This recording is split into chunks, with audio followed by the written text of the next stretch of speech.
हाँ जी दोस्तों, कैसे हो? मैं मुरारी कुमार पांडे स्वागत करता हूँ आपका अपना चैनल गैंग्स ऑफ स्टडीफुल में। आइए कुछ स्टडी पंथी करते हैं। तो फ्रेंड्स, मैं बात करूंगा पहले बीते 2 लेक्चर की। हमने पिछले बीते दिनों है जो 2 लेक्चर है जो फिजिक्स का अटेंड किया है ना, जिसके अंतर्गत हमने फिजिक्स का इंट्रोडक्शन पढ़ा। उसके बाद हमने क्या किया, फिजिक्स का है जो एक यूनिट स्टार्टअप किया, जिसके अंतर्गत लगभग वो यूनिट कंप्लीट हो गया। कुछ पॉइंट्स रह रहे हैं जो आज है जो हम उसमें डिस्कस करते हैं। तो आज जो हमारा लेक्चर है, लेक्चर नंबर 3, कौन सा यूनिट का है? Unit and measurement. ठीक है फ्रेंड्स, तो चलिए देखते हैं कल हमने क्या पढ़ा था। पावर ऑफ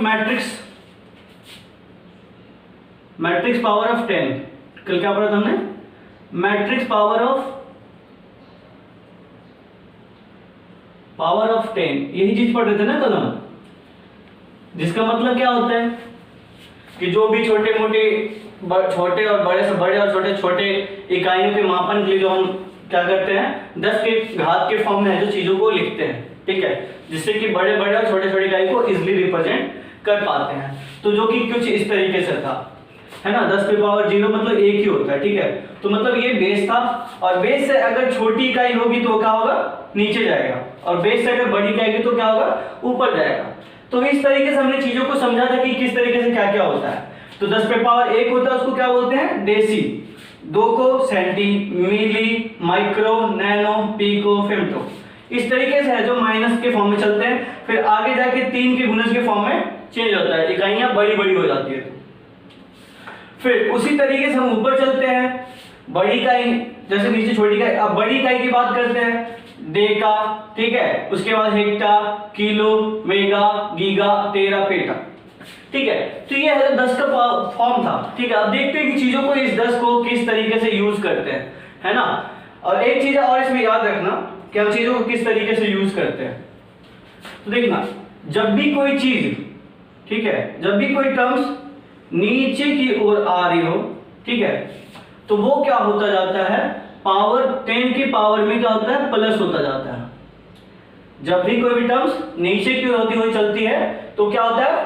पावर 10 के प्लस में होता चलता है। और अगर जब भी कोई चीज हम क्या करते हैं, नीचे से ऊपर की ओर जाते हैं, तो पावर क्या होता है? माइनस की ओर होता चला जाता है। अब जैसे फेम्टे को पेटा में बदलेंगे तो क्या हो जाएगा? माइनस हो जाएगा। तो जो भी चीज होती है ऊपर चला जाता है उसको क्या करते हैं? 10 पे पावर माइनस टर्म होता जाता है। ये है जो कन्वर्जन की बात करते हैं। ये एक एग्जांपल दे रहा हूं, देखना चीजों की इस तरीके समझेंगे कि किस तरीके से प्लस होता है, किस तरीके से माइनस होता है। बेसिकली मैंने डिनोट कर दिया कि किसको क्या बोलते हैं। अब प्लस और माइनस किस तरीके से करेंगे वो देखते हैं। तो चीजों का कन्वर्जन हम किसका करेंगे? तो जो हमारे मात्रक होते हैं उन्हीं का कन्वर्जन करेंगे ना, है ना। तो जैसे कि क्या होता है, आपका मान लो लंबाई का मात्रक क्या होता है? लंबाई कौन सा राशि? मूल राशि। उसका मात्रक क्या होता है? मीटर, ठीक है। तो 10 पे पावर 0 मतलब क्या हो गया? 1 मीटर। अगर हम इसको इस तरीके से लिखेंगे, 10 पे पावर 0 मीटर मतलब क्या है? 1 मीटर, ठीक है। अब देखना कि इस 1 मीटर को हम है जो डेसी, सेंटी, मिली, माइक्रो, इन चीजों में किस तरीके से लिखते हैं, ठीक है। अब मान लो मेरे को क्या करना है, 1 मीटर को लिखना है सेंटीमीटर में, ठीक है। 1 मीटर को लिखना है क्या में? सेंटीमीटर में। तो देखिए किस तरीके से करते हैं। 1 मीटर को लिखने के लिए क्या करेंगे? कितने बार नीचे जाना पड़ रहा है?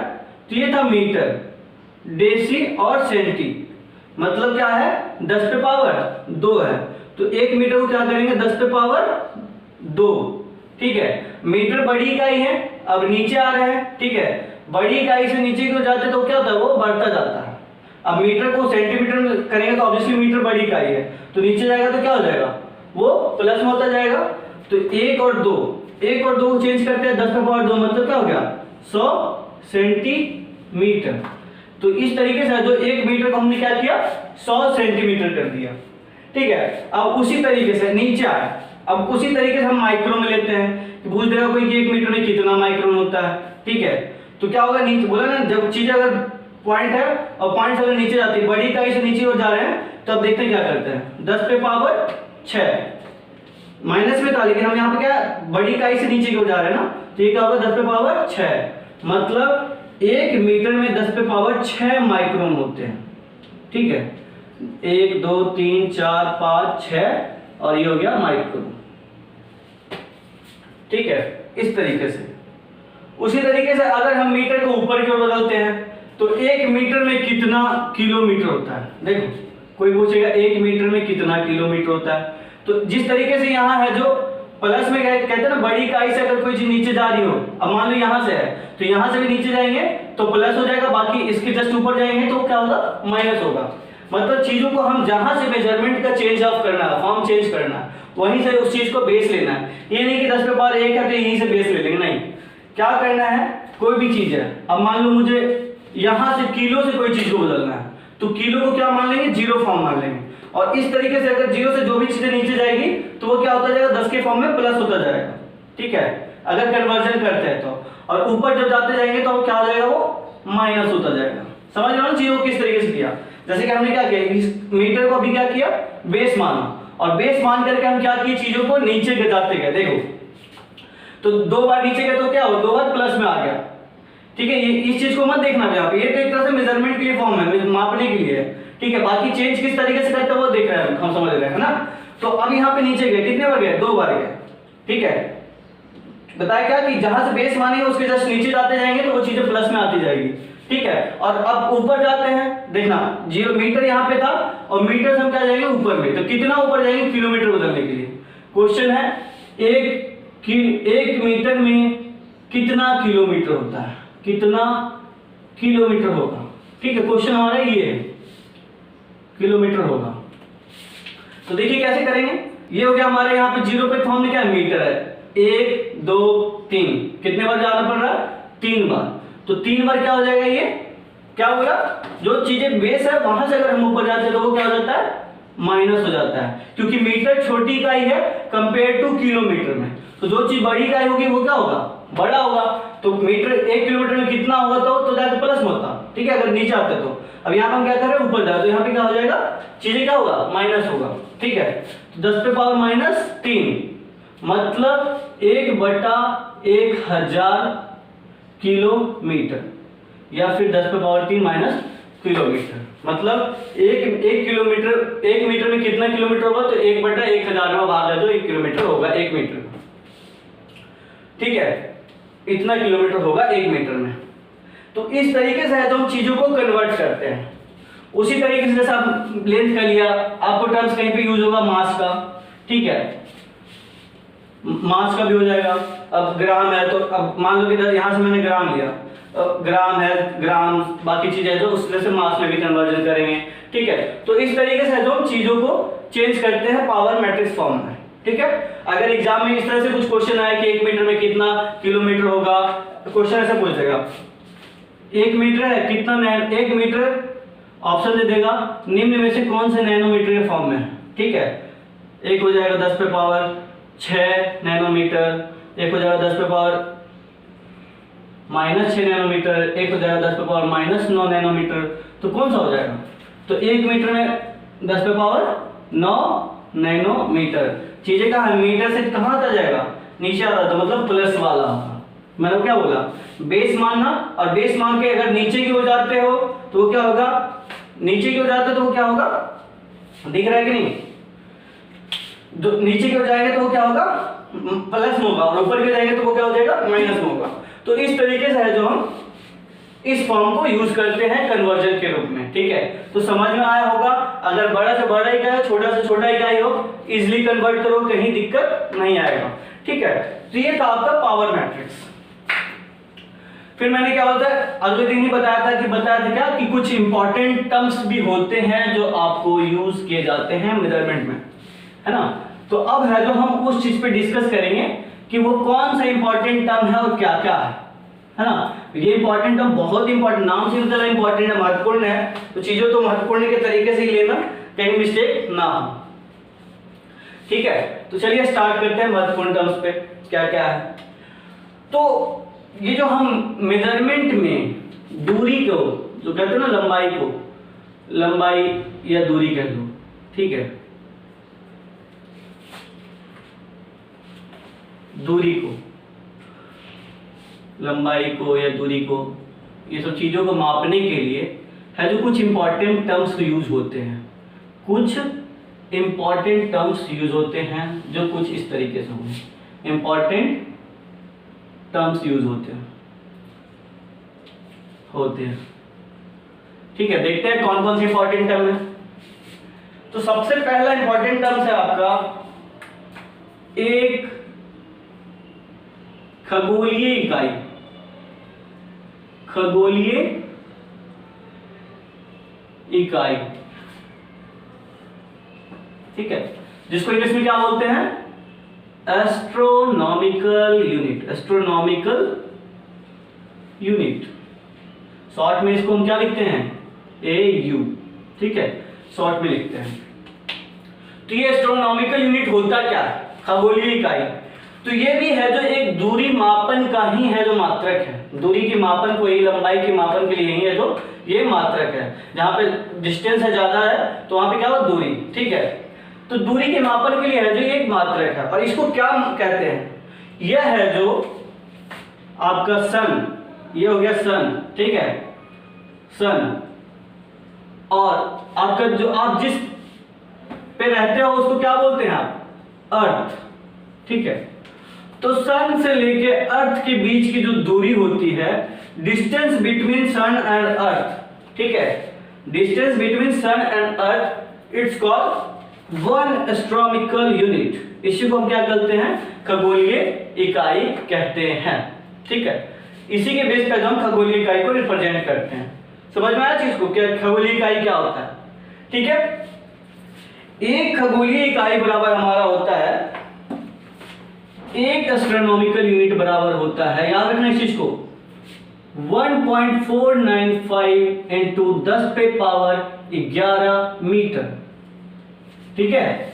एक एस्ट्रोनॉमिकल यूनिट बराबर क्या होता है, 1.495 इंटू 10 पे पावर 11 मीटर, ठीक है। इसको पृथ्वी से सूर्य के बीच की दूरी भी कहते हैं, तो इस चीज को याद रखना। अगर इसी को हम किलोमीटर में लिखते हैं तो वो क्या हो जाता है, 151 पॉइंट, मतलब जो सूर्य से पृथ्वी की वास्तविक दूरी होती है 151.61 मिलियन किलोमीटर। एक मिलियन में कितने लाख होते हैं, ये है जो इंटरनेशनल फॉर्म होता है, और इंडियन फॉर्म में क्या होता है, 1 मिलियन में 10 लाख, ठीक है, लाख 10 लाख, उस तरह से मिलियन, तो मिलियन है जो 1 मिलियन में 10 लाख होते हैं, ठीक है। तो 151.61 मिलियन किलोमीटर होता है सूर्य से पृथ्वी के बीच की दूरी। ये इंपॉर्टेंट था, मैंने याद रखने के लिए बता दिया, ठीक है। आपको वैसे भी गुरुत्वाकर्षण चैप्टर में ये चीजें देखने को मिलेगा। फिर एस्ट्रोनॉमिकल यूनिट क्या होता है, तो समझ में आ गया, इसकी क्या होती है, 1.495 इंटू 10 पे पावर 11 मीटर। तो ये था पहला आपका खगोलीय इकाई, एस्ट्रोनॉमिकल यूनिट। फिर चलते हैं और कुछ इंपॉर्टेंट टर्म्स देखते हैं, वो कौन कौन सा है, ठीक है। तो दूसरा है आपका इंपॉर्टेंट टर्म्स, जिसका नाम है प्रकाश वर्ष। क्या बोलते हैं, प्रकाश वर्ष।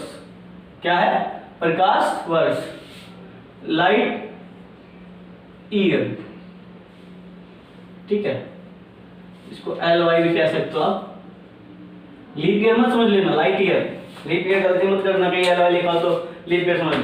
अगर दूरी के फॉर्म में हो तो लाइट ईयर, टाइम के फॉर्म में हो तो LY को लीप ईयर समझेंगे, समझते हैं, आगे टाइम वाले फॉर्म समझेंगे, दिक्कत मत लेना, ठीक है। तो लाइट ईयर क्या होता है, इसको किस तरीके से डिफाइन करते हैं, हमने क्या किया, अभी खगोलीय इकाई को डिफाइन किया।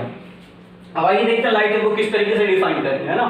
तो लाइट ईयर देखिए क्या होता है, लाइट ईयर, जब किसी लाइट को किसी निर्वात में,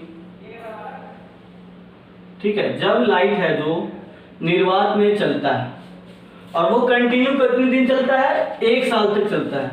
यदि लाइट किसी निर्वात में कंटिन्यू 1 साल तक चलता है, लाइट है, ये हमारा वैक्यूम है, ठीक है, वैक्यूम, जिसको हिंदी में क्या बोलते हैं, निर्वात। ये टर्म्स भी याद रखना, टेक्निकल टर्म्स है, इस चीज को भूलना मत भाई, ठीक है। तो ये है हमारा वैक्यूम, निर्वात में है जो चलाते हैं, ठीक है।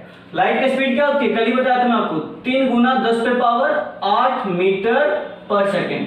तो यह लाइट है जो 3 गुना 10 पे पावर 8 मीटर पर सेकेंड की स्पीड से है जो क्या करता है निर्वात में कंटिन्यूसली 1 ईयर तक है जो चलता है, तो उसको हम क्या बोलते हैं, 1 लाइट ईयर कहते हैं। तो वह जो जितना दूरी 1 साल में इस स्पीड से निर्वात में तय करता है उसी को हम क्या कहते हैं, 1 लाइट ईयर कहते हैं।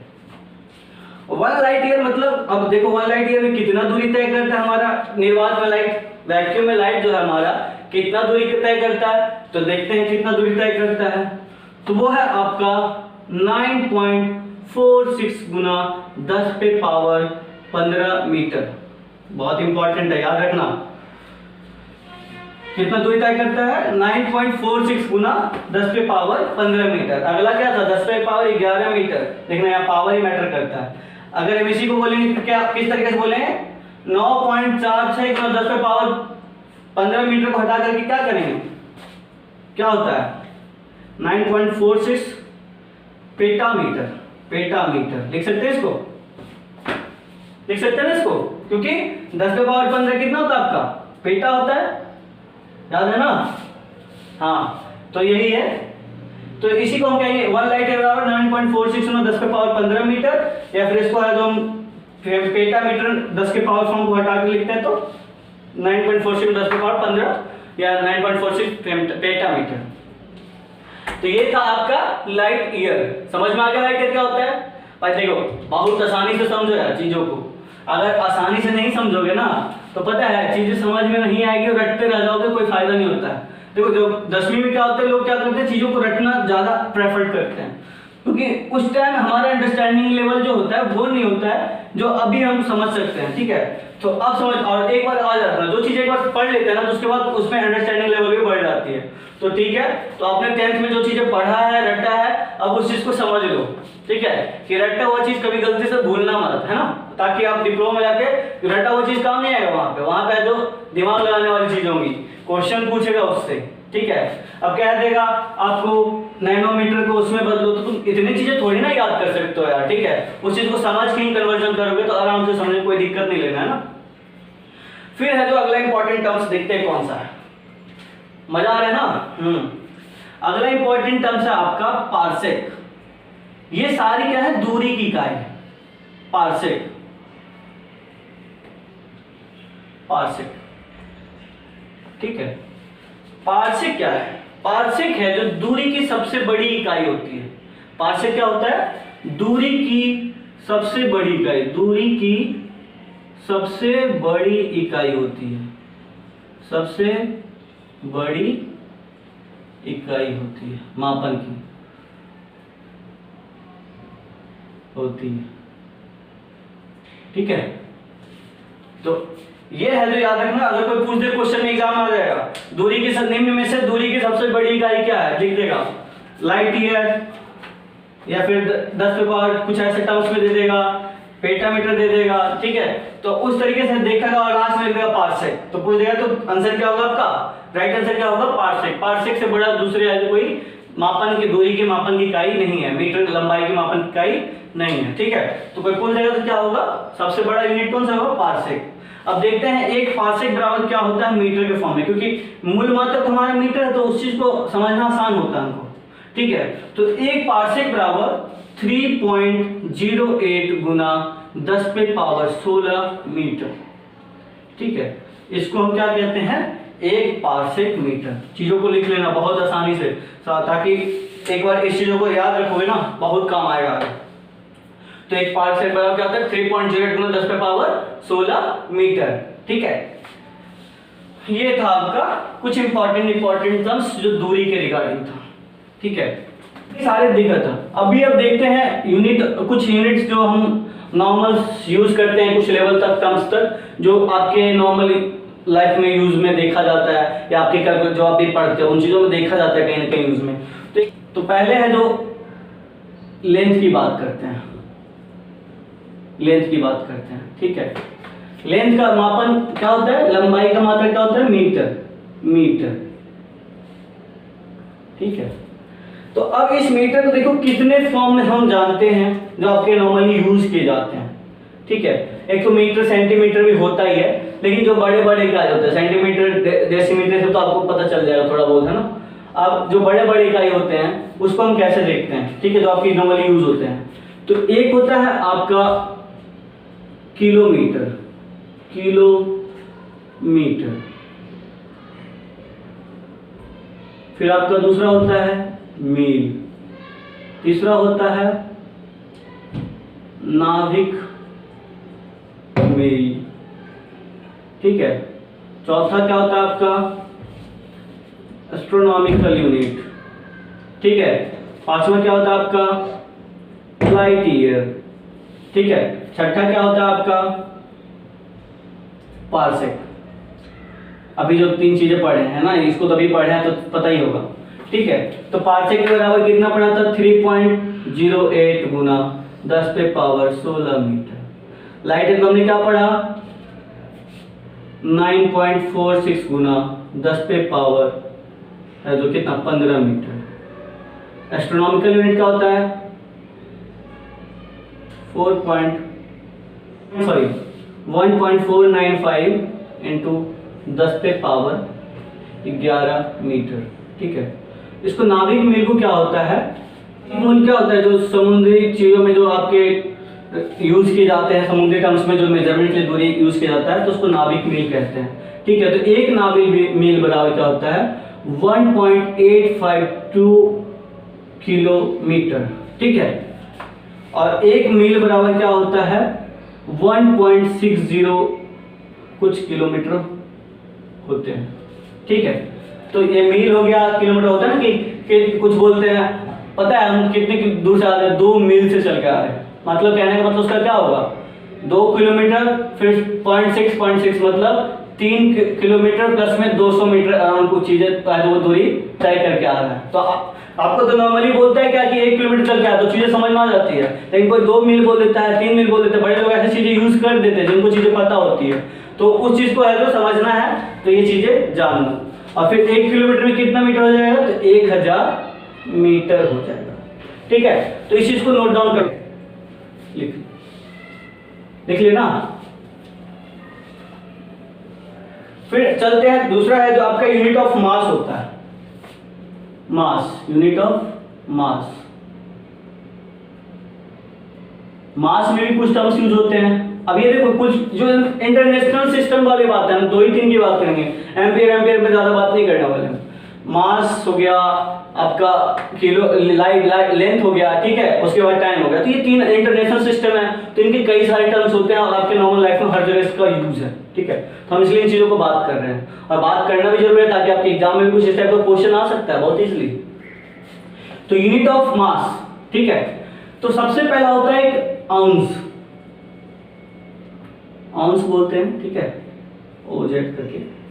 तो एक आउंस बराबर कितना, फिर एक तो आपका होता है ग्राम। मास का जो मूल मात्रक होता है किलोग्राम होता है। तो किलोग्राम का छोटा टर्म से वो होता है जो आपको नॉर्मली यूज होते हैं, जो छोटे फॉर्म्स में यूज होते हैं, ठीक है। कहीं दूरी मापन के लिए है तो हम नॉर्मली मीटर यूज करते हैं, लेकिन अगर मास वास का मेजर करना होता है तो उस टाइम हम क्या करते हैं ग्राम यूज करते हैं, ठीक है। ग्राम भी यूज करते हैं जो किलोग्राम का ही है जो मात्रक होता है, ठीक है। तो फिर किलोग्राम मात्रक हो गया। अब उसके देखते हैं कौन कौन सा और टर्म्स है जो इसके अंदर यूज होते हैं, वो चीजें आप समझते हैं, ठीक है, डिटेल में। तो पहला होता है सबसे छोटा इकाई, पहले ग्राम हो गया, उसके बाद होता है आउंस, जो आपके ब्रिटिश लैंग्वेज ब्रिटेन टर्म्स में ये यूज होता है, ठीक है। तो देखते हैं 1 आउंस बराबर कितना होता है। तो 1 आउंस बराबर 28.53 ग्राम होता है, ठीक है। 1 आउंस बराबर 28.53 ग्राम होता है, ठीक है। उसके बाद आता है आपका पाउंड। कहते हो ना केक बेच लेते हैं तो कितने पाउंड का है ना, सुना होगा आपने। तो पाउंड है तो समझ में क्या आता है, ज्यादा नॉर्मली आधा किलो हो गया एक पाउंड है, नहीं आधा किलो नहीं होता यार, आधा किलो नहीं, हाफ केजी नहीं होता है, वो कितना होता है 453.52 ग्राम, ठीक है। तो ये है आपका 1 पाउंड, ठीक है। फिर नेक्स्ट चलते हैं, अगला पाउंड हो गया, फिर क्या हो गया 1 किलोग्राम, जिसको केजी बोलते हैं। तो 1 किलोग्राम बराबर कितना होता है 1000 ग्राम, ठीक है। फिर आता है 1 क्विंटल, एक क्विंटल भी सुना होगा आपने कि ये 1 क्विंटल का है, जो ये बॉडी वेट है, बोड़ा है, जिसमें किसी चीज में रखा होता है, कितने वजन है इसका? 1 क्विंटल। क्या होता है 1 क्विंटल? तो 1 क्विंटल बराबर कितना होता है? 100 किलोग्राम। ठीक है, फिर आगे चलते हैं। तो अगला होता है टन। 1 टन, पता होगा 1 टन क्या होता है? 1 टन बराबर 1000 किलोग्राम, मतलब और क्विंटल में करेंगे तो 100 क्विंटल, 100 है ना, हाँ 100 ना 10 क्विंटल है ना, 10 क्विंटल। तो इस तरीके से है जो ग्राम फॉर्म में चीजों को यूज करते हैं। तो दो इंटरनेशनल सिस्टम वाले जो मूल मात्रक थे उनके बारे में हम बात किए डिटेल में, कहीं चीजें को छूट ना जाए, है ना। और आपको बार बार इस तरह से टर्म्स है जो आपकी नॉर्मल लाइफ में यूज होते हैं, तो आप फिजिक्स का यूज करते हो अपने लाइफ में और उसके बारे में नहीं पता हो तो क्या मतलब है ना। तो उसी चीज को है जो डिटेल में हम समझ रहे हैं। थोड़ा टाइम लग रहा है यूनिट में, देखो मैं इस यूनिट में ज्यादा टाइम इसलिए ले रहा हूँ क्योंकि ये हमारा बेस है। अगर हमारा बेस क्लियर होगा ना तो बहुत आसानी से चीजें समझ में आएगी, कहीं दिक्कत नहीं आएगा आगे, है ना। फिर आगे जो मोशन वोशन समझ में पढ़ना होगा ना तो वहाँ ये टर्म्स बहुत काम आएगा और बहुत यूजफुल रहेगा आपके लिए। तो फ्रेंड्स थोड़ा ज्यादा टाइम लग रहा है इसमें, इसीलिए तो इस चीज को समझना जरूरी है। फिर अगला आपका कौन सा है टर्म्स? टाइम। टाइम, टाइम को सबसे छोटी इकाई क्या होती है इसका? सेकंड। ठीक है, मात्रक इसका। अब 1 सेकेंड को सब 1 मिनट में करते हैं, मिनट भी बोलते हैं कई बार, आवर भी बोलते हैं, घंटा भी बोलते हैं। ठीक है, फिर डे हो जाता है, ठीक है, वीक हो जाता है, मंथ हो जाता है, ठीक है। फिर एक होता है 1 मून डे करके आता है, 1 सोलर डे, मून मंथ बोलते हैं ना, चंद्रमास, हिंदी में क्या बोलते हैं? चंद्रमास।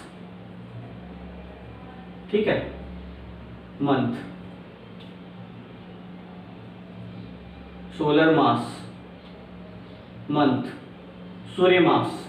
ठीक है, मंथ को मास भी बोलते हैं हिंदी में, तो हिंदी इंग्लिश वाला टर्म समझ लेना। सोलर मंथ हो गया। फिर आपका होता है ईयर, ठीक है, दूसरा हो गया लीप ईयर। तो लगता है ये सब चीजें काफी है ना, बाकी फिर यूनिवर्स ईयर ये सब चीज आगे चीजें बहुत बड़ी है। ठीक है, तो देखते हैं क्या है। तो सबसे छोटी इकाई क्या है? सेकंड। अब देखते हैं 1 मिनट में कितना सेकंड होता है। तो 1 मिनट में क्या होता है? 60 सेकंड होता है। ठीक है, जिस तरह की चीजें बढ़ती है हम उस तरह से लिखते जाते हैं ना। 1 मिनट में कितना सेकंड? 60 सेकंड। और फिर बात करते हैं मिनट में, और फिर उसके बाद 1 आवर। तो 1 आवर में कितना मिनट होता है? 60 मिनट होता है। ठीक है, और उसी को 60 मिनट को हम लिख देंगे 60 गुना 60, क्योंकि 1 मिनट में 60 होता है। तो कितना हो गया? 3600 सेकेंड हो गया। समझ रहे हो ना। फिर 1 डे आता है। अब डे बड़ा फॉर्म हो गया, तो एक दिन में कुल कितने घंटे होते हैं? 24 घंटे होते हैं। ठीक है, चीजें समझ आ रही है ना। 24 घंटा, फिर बाकी गुना उना करता है वो तो चेंजेस फॉर्म है ना, देखना अपने साथ। फिर 1 वीक है। अब वीक की बात करते हैं तो 1 वीक में कितना आवर हो गया, कितना डे हो गया? तो 7 डे हो गया। ठीक है, फिर मंथ, 1 मंथ है तो मंथ में कितना हो जाता है आपका? 30 या 31 दिन, या फिर 28 और 29 दिन। ठीक है, और इसी मंथ के जो ये 30 और 31 दिन वाला जो मंथ फॉर्म होता है ना, इसी को हम क्या कहते हैं? सोलर मंथ भी कहते हैं। ये जो 30, 31 और 28, 29 होता है जो कंप्लीट मंथ डे होता है, उसी को हम क्या कहते हैं? सोलर मंथ भी कहते हैं। ये सारे सूर्य और चंद्रमा के परिक्रमण बेस पे ये चीजें टर्म्स यूज की जाती हैं, सोलर मंथ और मून मंथ, है ना। ठीक है, चंद्रमास और सूर्य मास। तो जब 30, 31 और 28, 29 होगा तो उसको भी क्या कहते हैं? हम सोलर मंथ कहते हैं। फिर उसके बाद आता है मून मंथ। मून मंथ में मात्र है जो 28 डेज ही काउंट किया जाता है, ठीक है, 28 डेज ही काउंट किया जाता है। मतलब एक मून मंथ में कितने हो गए, 28 दिन होते हैं। मतलब कितने वीक हो गए, 7 चौक 28, ठीक है, 4 वीक, ये हो गया। सोलर मंथ यही वाला हो गया, ठीक है। फिर 1 ईयर हो गया, एक साल में 365 डे होता है, ठीक है, 365 डे होता है और कुल 52 वीक होते हैं, 52 वीक होता है, ठीक है। फिर लीप ईयर की बात करते हैं तो एक लीप ईयर में कितना होता है, 366 डे, ठीक है। तो इस तरीके से जो हम टर्म्स को यूज करते हैं तो ये हो गया। एक और टर्म्स होता है लीटर, एक और टर्म्स होता है लीटर का, ठीक है, तो उसको भी बताता है। एक लीटर में एक और टर्म्स होता है 3.785 गैलन होता है। एक गैलन में इतना लीटर होता है ना, कई बार गैलन होते हैं, बड़े बड़े चीज होते हैं, तो गैलन का जो बेसिक माप किया गया है, गैलन एक छोटा सा जार, बड़ा सा जार, जिसमें कितने लीटर होते हैं, 3.785 लीटर होते हैं। ये क्या होता है, लिक्विड को मापन के लिए यूज होते हैं टर्म्स, ठीक है। तो ये भी इंपॉर्टेंट है, इसको याद रख लेना, ठीक है। तो इस तरीके से हम चीजों को सारा डिस्कस किए। अब बाकी करते हैं आगे। अब लास्ट टॉपिक बच रहा है, काफी देर खींच दिए इस यूनिट को। लास्ट टॉपिक है, कुछ क्वेश्चन डिस्कस कर लेंगे, फिर बाकी अगला यूनिट पे देखेंगे। लगभग समाप्ति को है, घबराना मत।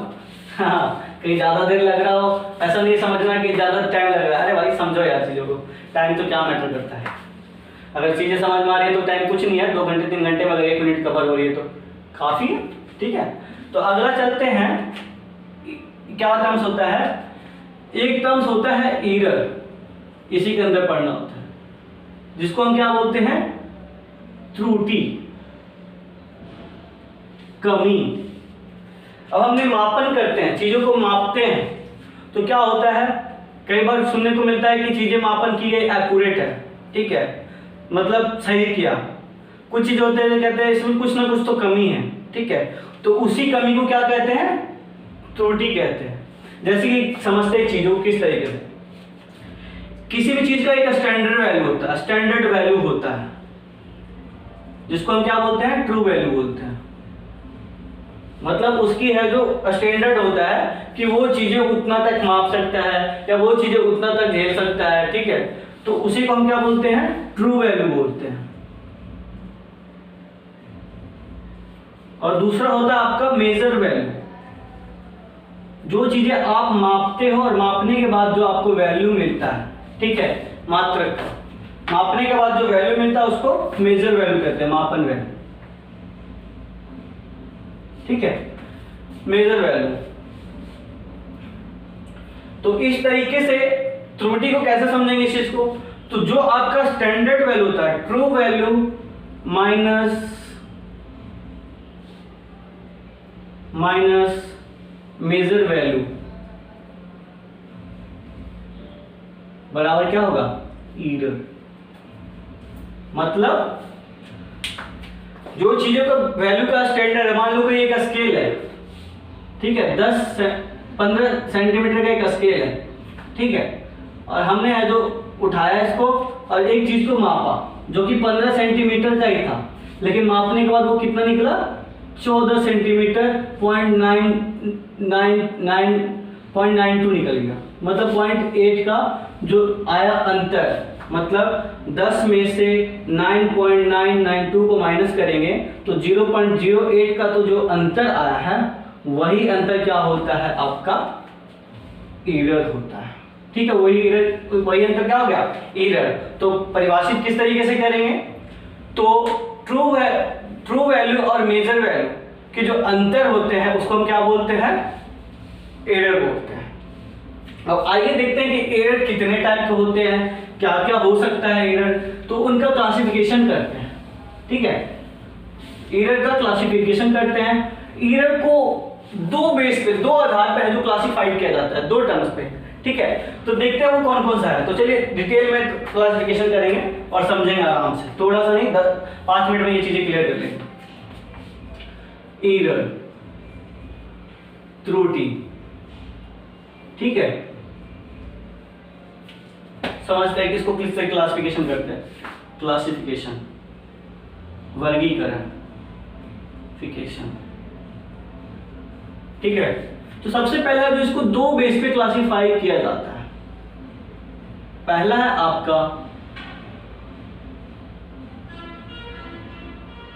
On the base of nature,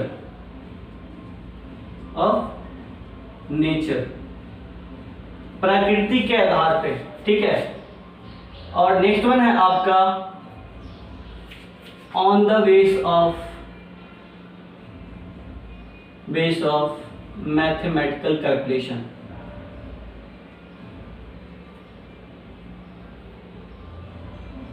calculation, ठीक है। हमने एरर को दो बेस पे है जो इसको क्लासिफाई किया, पहला नेचर के आधार पर, दूसरा है जो मैथमेटिकल क्वेश्चन, जो मैं अंक गणित वगैरह करते हैं उसके आधार। तो अब देखते हैं कि इसको है जो किस तरीके से बांटा गया है। तो on the base of nature चीजों को कितने भाग में बांटा गया है? 3 भाग में बांटा गया है। पहला है आपका ग्रॉस एरर, ठीक है, ग्रॉस एरर। दूसरा है आपका मेजरमेंट एरर, बी SUREMENT, मेजरमेंट एरर। और एक तीसरा, इस तरीके से क्लासिफिकेशन कोई नहीं बताएगा, बहुत मतलब चीजों को बहुत तरीके से बता रहे हैं और समझना, ये एरर भूलोगे नहीं यार कितने टाइप का होता है, आगे आने वाले कई चीजों में पढ़ना पड़ेगा तो काम आएगा। फिर नेक्स्ट आपका ब्लंडर, ठीक है। ग्रॉस एरर मतलब सकल त्रुटि, हिंदी में बोलते हैं इसको। देखो हिंदी अगर कुछ चीजें बोल रहा हूँ नहीं लिख रहा हूँ तो समझ लेना, बोला हूं तो सही, उस चीज को लिख लेना। फिर तीसरा है मापन त्रुटि, मापन त्रुटि, ठीक है। नेक्स्ट है आपका ब्लंडर, बहुत बड़ी भूल, बहुत बड़ी भूल, ठीक है, या जिसको बड़ी भूल कहते हैं, ठीक है। तो इस तरीके से 3 भाग में बांटा गया। और फिर उसके अंदर ये जो मेजरमेंट एरर है उसको भी है जो बांटा गया कुछ इस तरीके से। पहला है आपका इंस्ट्रूमेंटल एरर, इंस्ट्रूमेंटल एरर, ठीक है। दूसरा है आपका एनवायरमेंट एरर,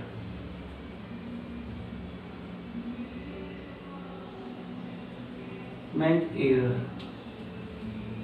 ठीक है। तीसरा है आपका ऑब्जर्वेशनल एरर, ठीक है।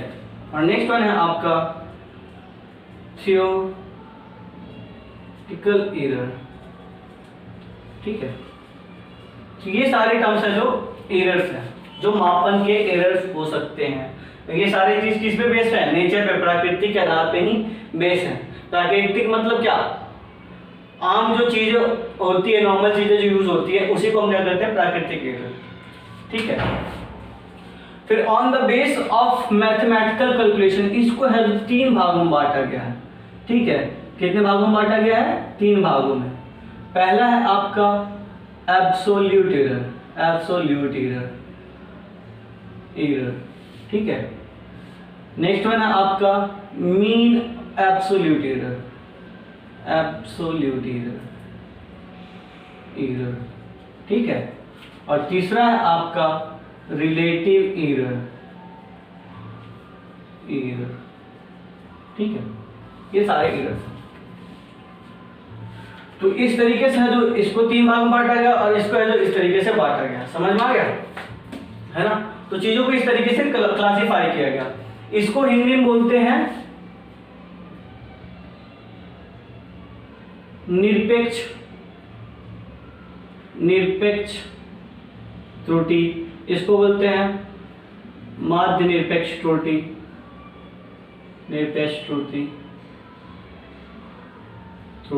ठीक है। और ये है जो आपका सापेक्ष त्रुटि, ठीक है, जो हिंदी वाला वो भी देख लेना। तो सापेक्ष त्रुटि, ठीक है। तो इस तरीके से जो इनको क्लासिफाई किया गया।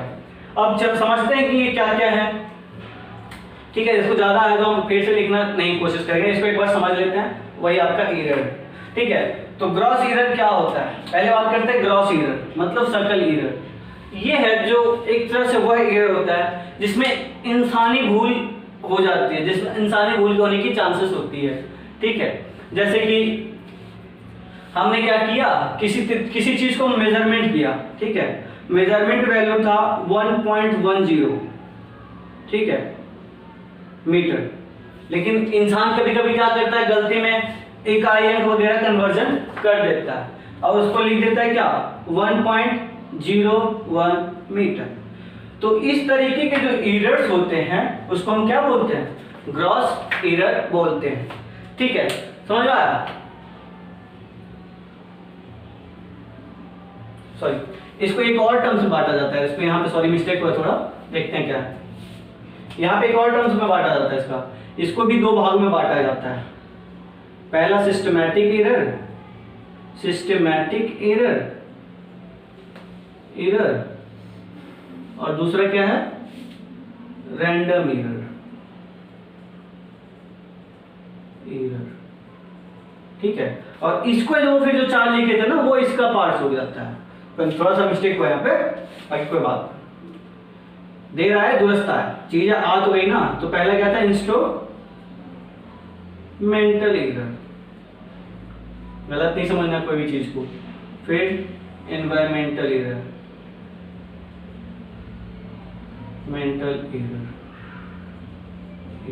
फिर तीसरा ऑब्जर्वेशनल एरर। ठीक है, नेक्स्ट वन है आपका, एक और हो गया थ्योरेटिकल एरर।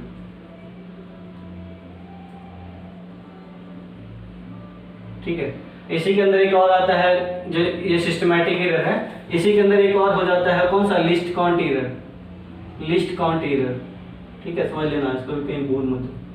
तो 1, 2 और 3, ये है जो मेजरमेंट एरर के 3। तो मेजरमेंट एरर क्या है, जब हम किसी, ये तो क्या था, इंसानी भूल, चांसेस होती है, भूल होने की चांसेस बनती है, केसेस होती हैं। ठीक है, तो उसको हम क्या कहते हैं, ग्रॉस एरर कहते हैं। फिर समझ लेते हैं ब्लंडर, क्योंकि ये चीजें हैं, बहुत बड़ी भूल, ठीक है, उसको हम क्या कहते हैं, ब्लंडर कहते हैं। जहां पे मात्रा की बदल लेते हैं, जहां पे मीटर है उसको सेंटीमीटर में लिख दिया, मान लो 1000 किलो 1 किलोमीटर है, सॉरी 1 किलोमीटर है, हमने उसको क्या लिख दिया, गलती से क्या किया, ये भी एक तरह की इंसानी भूल हो सकता है, उसको हमने क्या किया 1 सेंटीमीटर लिख दिया। तो ये क्या इतना बड़ा भूल यार, बहुत बड़ा अंतर आ जाएगा। कहीं पे अगर मान लो डेटा हमने निकाल के 1 किलोमीटर वाला दिया और टाइपिंग में सेंटीमीटर लिख दिया, सोचेगा पढ़ेगा क्या यार, किस चीज का मापन देके दे दिया वो। ठीक है, तो ये क्या हो गया, बहुत बड़ा भूल हो गया। तो ऐसे भूल कभी नहीं करना चाहिए। इस तरह के एरर को हम क्या कहते हैं, ब्लंडर कहते हैं। ब्लंडर है मतलब हर चीज में गलती करने बोलते नॉर्मली, ब्लंडर है का मतलब हर चीज में गलती करते रहते हो, हैं, तो उसको हम कहते हैं ब्लंडर। समझ में आ रहा है ना? फिर है आपका मेजरमेंट एरर। ठीक है, थोड़ा थोड़ा बोल देते हैं, बिहार से है ना इसीलिए। हाँ, फिर मेजरमेंट एरर है, तो उसको अगला क्या बोलते हैं, सिस्टमैटिक एरर। ठीक है, सिस्टमैटिक एरर मतलब मेजरमेंट एरर मापन करते हैं तो उसमें जो दिक्कत आती है उसको एरर, मेजरमेंट एरर कहते हैं। सिस्टमैटिक एरर जिसमें नॉर्मली जो प्राकृतिक कारणों से जो एरर होती है, जो सिस्टम बद्ध में काम कर रहे होते हैं और उसमें क्या हो जाता है, एरर हो जाता है। ठीक है, तो उसको क्या बोलेंगे, सिस्टमैटिक एरर बोलेंगे। जैसे कि आपका इंस्ट्रूमेंट ही खराब है, इंस्ट्रूमेंटल एरर। हमने क्या किया, एक वेट मशीन है, हमने सेट किया कि माप करो, डिजिटल वेट मशीन है, उसको हमने क्या किया, सेट किया केजी में, लेकिन वो माप रहा है किस में, ग्राम में। तो इस तरह का एरर क्या होगा, इंस्ट्रूमेंटल एरर हो गया। ठीक है, हमने सेंटीमीटर का स्केल है, मतलब है ना, वर्नियर कैलिपर है, माइक्रोमीटर मेजरमेंट करना था।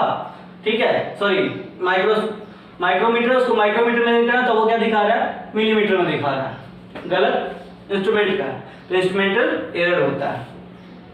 फिर एनवायरमेंटल एरर क्या होता है, जैसे कि आप चीजें मेजर कर रहे हो, अब बहुत छोटी छोटी इकाइयां जैसे मेजर की जाती है, टेम्परेचर वगैरह मेजर किया जाता है कहीं कहीं, है ना, तो अब क्या है, कोई जैसे टेक्निकल फील्ड में जाते हैं, मशीनें वगैरह चल रही होती है, वहाँ पे टेम्परेचर बहुत मायने करता है, तापमान में अंतर आ गया, हवा चल रहा है, हवा की वजह से जो प्रॉब्लम्स हुए, चेंज हुए, मतलब इन्वायरमेंट की वजह से जो मापन में एरर्स आते हैं उसको हम क्या बोलेंगे, इन्वायरमेंटल एरर बोलेंगे।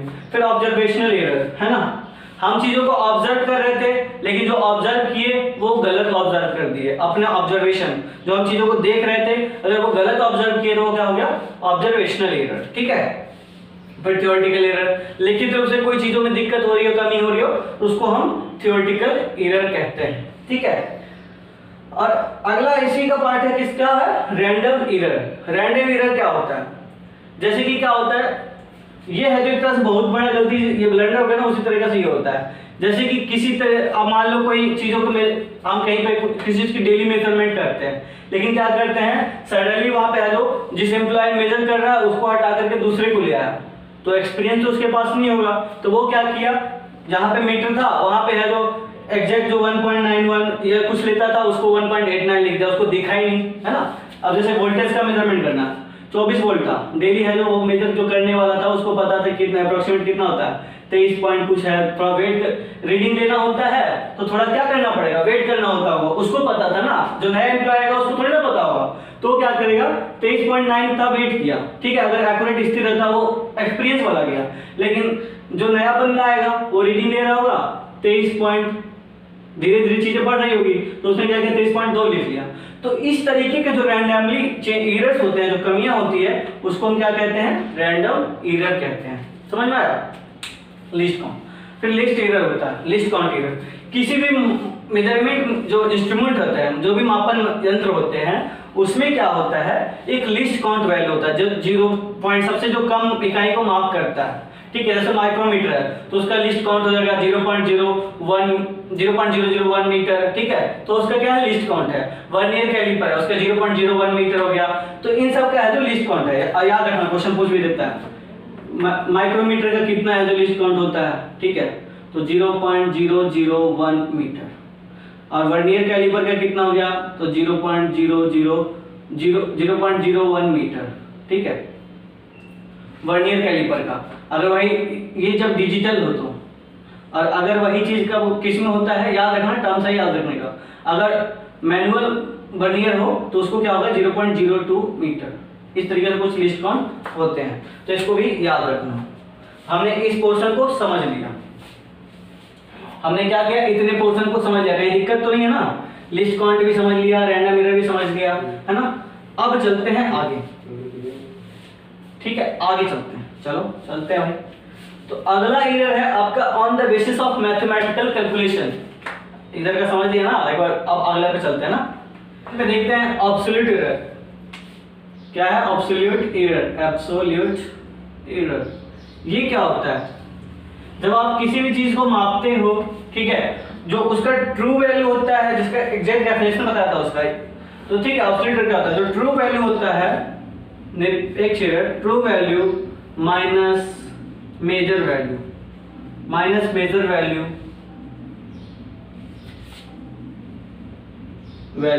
उसको क्या बोलते हैं, एब्सोल्यूट एरर बोलते हैं, एब्सोल्यूट एरर बोलते हैं, निरपेक्ष मात्र त्रुटि बोलते हैं। ठीक है, ऐसे को एब्सोल्यूट एरर। और जब क्या होता है, समझ आ गया निरपेक्ष एरर क्या है। और जब क्या होता है कि हम किसी भी चीज को मापते हैं, ठीक है, और उसमें क्या क्या है, चीजों को क्या होता है, कई सारी रीडिंग लेनी होती है। ठीक है, चीजों को क्या होता है, कई सारी रीडिंग लेनी होती है। तो उस केस में क्या होता है, हमने क्या किया, 10 रीडिंग ले लिया, तो number of sum of absolute error, sum of absolute error बटा नंबर ऑफ ऑब्जर्वेशन। मतलब समझिए क्या लिखा, हम जब किसी भी चीज को मापते हैं, ठीक है, तो क्या होता है, कई बार क्या होता है, चीजों को कई बार रीडिंग लेना पड़ता है। ठीक है, ताकि हम एक एवरेज निकाल सकें। ठीक है, तो उसी को हम क्या बोलते हैं, एब्सोल्यूट एरर कहते हैं। तो देखिए किस तरीके से मैंने क्या किया, 10 बार है जो रीडिंग लिया, एक बार है जो 0.02 का अंतर आया, ठीक है, दूसरे बार है जो 0.04 का आ गया, फिर क्या है 0.01 आ गया। ठीक है, ठीक है। तो इस तरीके से कितने बार रीडिंग लिया, 3 बार लिया। तो 3 बार मतलब लिया तो तीनों को 3 लिख देंगे। ठीक है, और इन सबको जब डिवाइड करेंगे तो 2 4 6 7। ठीक है, तो 0.07 4 2 6 7 बटा 3। तो ये एरर क्या हो गया आपका, इसका जो एवरेज, इसको एवरेज एरर का औसत त्रुटि भी कह सकते हैं। ठीक है, इसी को हम क्या बोलते हैं, मीन एब्सोल्यूट एरर। इसको डिवाइड करेंगे आगे। ठीक है, तो इसको हम क्या बोलेंगे, मीन एब्सोल्यूट एरर बोलेंगे। ठीक है, हाँ। तो अब फिर अगला क्या है आपका नेक्स्ट, हाँ जी नेक्स्ट क्या है, थक गए क्या, परेशान तो नहीं हो रहे हो। ठीक है, नेक्स्ट क्या है आपका रिलेटिव एरर, सापेक्ष एरर। इसी को हम बोलते हैं परसेंटेज एरर, परसेंटेज एरर। ठीक है, परसेंटेज एरर, सापेक्ष एरर। तो हम क्या करते हैं, ट्रू वैल्यू निकालते हैं, true value minus measure value बटा ट्रू वैल्यू इंटू 100%। मतलब कितने परसेंट का एरर आया है ना, उसी को हम रिलेटिव करते हैं। किससे रिलेट कर रहे हैं, ट्रू वैल्यू से रिलेट कर रहे हैं, जो आपका एरर आया है, मापन आया है, जो अंतर आया है। ठीक है, तो इसको हम रिलेटिव एरर कहते हैं। इसको है जो इसी के फॉर्म में भी लिखते हैं। ठीक है, कुछ इस तरीके से मीन एब्सोल्यूट बता है, मीन एब्सोल्यूट बता मेजर एब्सोल्यूट। ठीक है, इनटू 100। तो इस तरीके से क्या हो गया आपका रिलेटिव एरर हो गया। ठीक है, और इसी को हम क्या बोलते हैं, परसेंटेज एरर कहते हैं। तो ये था आपका टोटल एरर। तो ये यहाँ पे है जो हमारा आज का यूनिट है जो खत्म होता है। क्या आज है जो पहला यूनिट हम जो क्लियर कर लेते हैं, जिसको हम यूनिट एंड मेजरमेंट था उसको स्टार्ट किया था। तो यहाँ पे जो क्लियर होता है। ठीक है, ठीक है। इस तरीके से जो हमने चीजों को समझा, और ये हमारा बेसिक है आपके, ना ही सिर्फ यहाँ पे बल्कि आपके होल लाइफ में। आप आगे जहां तक स्टडी करोगे, स्टडी करने के बाद जॉब करोगे, तो वहां पे भी है जो ये सारी चीजें पूछी जा सकती हैं। तो चलिए एक और क्वेश्चन याद आ रहा है, एक टर्म्स होता है न्यूटन। न्यूटन किसका मात्रा का बताया था आपको, किसका, फोर्स का। फोर्स को है जो एक छोटे फॉर्म्स में आता है, तो 1 न्यूटन बराबर 10 पे पावर 5 डाइन होता है। ठीक है, जैसे सेंटीमीटर ना, उसी तरीके से इसको भी याद रखना। जो जो चीजें आती जाती हैं बताते जाएंगे, है ना। तो 1 न्यूटन कितना होता है, 10 पे पावर 5 डाइन होता है। अब बात करते हैं कुछ एग्जाम में किस तरीके से क्वेश्चन पूछे जाते हैं। ठीक है, तो कुछ क्वेश्चन एग्जाम में पूछे जाएंगे, कुछ बताया ना, मीटर में देखा होगा उसको कन्वर्ट करने को पूछ देगा। ठीक है, या फिर कह देगा निम्न में से कौन से मूल राशि है ना, इस व्युत्पन्न राशि को किस तरीके से मेजर करेंगे, रिप्रेजेंट करेंगे। फिर कौन पूछ देगा कि केजी मीटर पर सेकेंड स्क्वायर है। ठीक है, ये लिखा हुआ है, तो निम्न में से ये कौन सी पद्धति है, कौन सा मापन पद्धति है। तो कौन सा मापन पद्धति होगा, केजी मीटर सेकेंड स्क्वायर, मतलब एमकेएस। ठीक है, वहां पे है। फिर आगे है तो इस तरीके से कुछ कुछ क्वेश्चन पूछे जाएंगे, नैनोमीटर मत लो, पिकोमीटर मत लो, है ना, ये भी क्वेश्चन आ सकते हैं। तो ये सारे जो इसमें काफी इंपॉर्टेंट ऑब्जेक्टिव क्वेश्चन आएंगे, जो आपके इंपॉर्टेंट टर्म्स बताए वो काफी इंपॉर्टेंट है। ठीक है, अब जैसे पार्सेक हो गया, पार्सेक में कितना होता है 3.08 10 पे पावर 16 मीटर। ये सब सारी चीजें जो याद रखना फ्रेंड्स। तो आज है जो हम यूनिट 1 क्लियर करते हैं। फिर है जो अगला है next unit, scalar and vector quantity. जो क्या था आपका राशि का दूसरा पार्ट, फिजिकल क्वांटिटीज का, स्केलर एंड वेक्टर क्वांटिटीज, सदिश और अदिश राशि। लगता है टाइम हो गया काफी, चलो इस टॉपिक को है कल डिस्कस करेंगे, है ना, काफी टाइम हो गया है। फिर अगले लेक्चर में देखते हैं इस चीज को, है ना, ताकि और भी पढ़ाना होता उनको भी।